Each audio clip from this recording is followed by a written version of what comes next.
네, 부산 남구갑 출신 박수영 의원입니다. 광화문 집회 관련해서 인터넷에 보면 뭐 찬성하는 얘기, 반대하는 얘기 뭐 많이 나오고 있습니다. 하나 얘기가 이런 얘기가 있는데요. 대한민국 민주주의가 정부의 반헌법적 경찰 차벽에 의해서 가로막혔다. 대통령은 차벽으로 막을 게 아니라 국민의 절규를 드려야 한다. 총장님 어떻게 생각하십니까? 합법적이고 타당하다고 생각하고 있습니다. 그럼 이 내용은 잘못된 거네요. 그죠? 그렇습니까? 왜 답변을 못 하십니까? 이 내용에는 동의하십니까? 반대하십니까? 예, 동의하지 않습니다. 그러시죠. 이 말씀을 누가 하셨냐면 2015년에 문재인 대통령께서 하신 말씀입니다. 시간이 바뀌고 세월이 바뀌었다고 지금 청장님은 대통령 하신 말씀에 대해서 동의하지 않는다는 말씀을 하시게 됩니다. 이거 왜 반헌법적인지 제가 말씀을 한번 드리겠습니다. 청장님 헌법 12조하고 21조 청장님 법학과 나오셨지 않습니까? 잘 아실 거라 생각이 드는데 헌법 12조는 신체의 자유에 관한 부분이고 21조는 집회결사의 자유에 관한 부분입니다. 한번 보시죠. 12조 신체의 자유는 모든 국민의 신체의 자유를 가진다. 그 다음이 중요한데 누구든지 법률에 의하지 아니하고는 즉 법률 유보 조항이 있는 조항입니다. 21조는 뭡니까? 1항이 모든 국민은 집회결사의 자유를 가진다 하고 법률 유보 조항이 없습니다. 게다가 2항에 뭐라 그랬냐면 집회 결사에 대한 허가는 인정되지 아니한다라고 헌법이 딱 정하고 있습니다. 미국 헌법은 이 조항이 21조가 아니고 수정헌법 제1조에 있습니다. 기본권 중에서 가장 중요한 기본권이라고 미국 대법원이 인정하고 있고 미국의 헌법 만든 사람들이 알기 때문에 미국 수정헌법 제1조에 들어있는 게 바로 이 21조 조항입니다. 청장님 제가 하나 여쭤보겠습니다. 집회금지 행정명령이 상위법입니까? 헌법이 상위법입니까? 이 조항 21조에는 법률유보 조항이 없다는 걸 분명히 두시고 제한할 수 있습니다. 있지만 그렇기 때문에 더더욱 비례 원칙이라든지 과잉금지 원칙을 따라야 되는 거거든요. 7월 25일 이석기 특별사명 차량 집회 이거 허용이 됐거든요. 예. 개천절 집회와 달리 차벽도 근문수도 없고 집행이 됐습니다. 그 다음 또 하나 보시죠. 에버랜드 아까도 우리 존경하는 다른 의원님께서 보여주셨는데 광화문 막느라고 지금 경찰의 192개 중대 중에서 187개 중대가 동원이 됐고요. 97%입니다. 버스가 경찰이 732대 가지고 있는데 여기 537대가 동원이 됐어요. 73%가 동원이 됐습니다. 에버랜드에 사람이 저렇게 많이 모이고 소래포구에 사람이 더 많이 모이고 이거는 안 막아도 되고 97%의 중대를 동원해서 광화문은 막아야 되고 이게 헌법의 법률 유보도 없는 조항을 집행하면서 과잉금지와 비례원칙을 위반하고 저기만 막으러 간 거예요. 코로나가 광화문에만 일어납니까?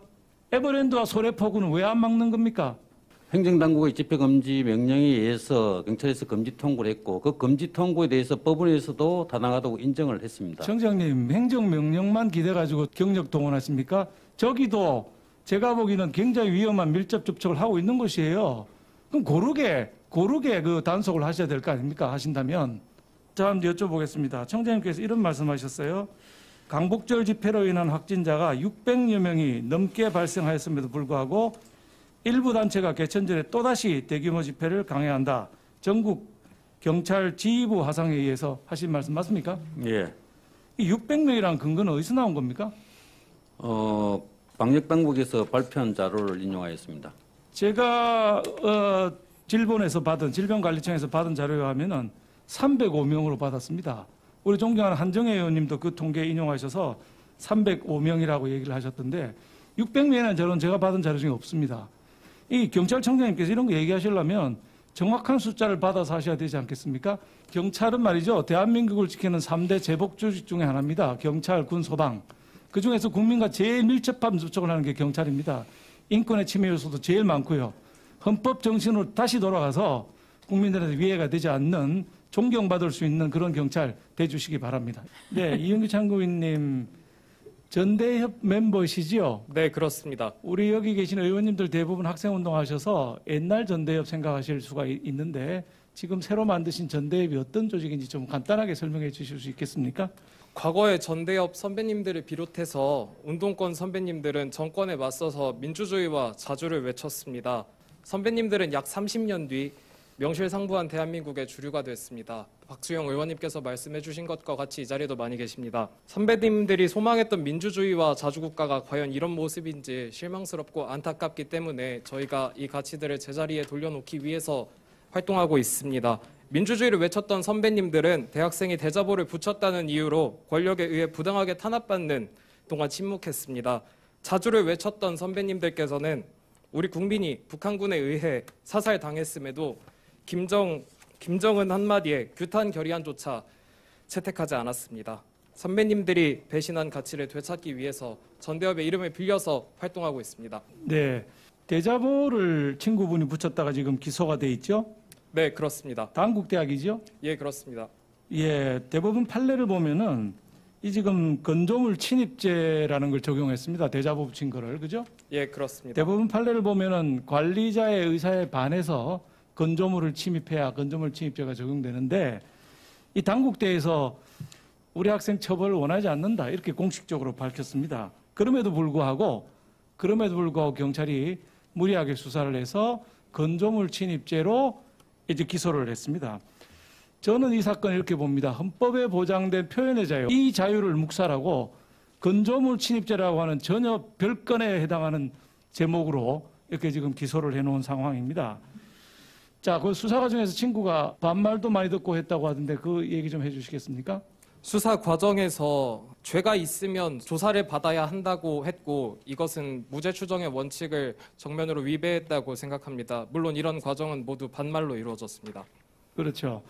그 다음에 또 다른 건으로 또 역시 대자보 관련된 건인데 영장도 없이 무단으로 집에 들어와 가지고 반말로 수사를 했다. 뭐 이런 얘기도 진술하신 적 있죠? 예, 저희 전대협 회원이 그런 경험을 당한 적이 있습니다. 그러니까 영장 보여주지 않았다는 거죠. 예, 그렇습니다. 그런데 무단으로 집에 들어왔다는 거죠. 거주하고 있는 집에. 예, 그렇습니다. 이 건조물 침입죄 또는 주거 침입죄가 적용돼야 될 대상은 단국대학에 대자보를 붙인 학생이 아니고 이 학생이 사는 집에 영장도 없이 들어와서 수사를 한 경찰이라고 생각합니다. 청장님 보고 계실 텐데 그 학생 집에 침입을 한 영장 없이 들어간 경찰 찾아서 감찰 좀 해 주십시오. 법대로 하시겠다고 저한테 약속하시지 않았습니까? 이상입니다. 오늘 이영규 학생 나오느라고 큰 용기 내서 와줘서 고맙습니다. 들어가셔서 좋습니다.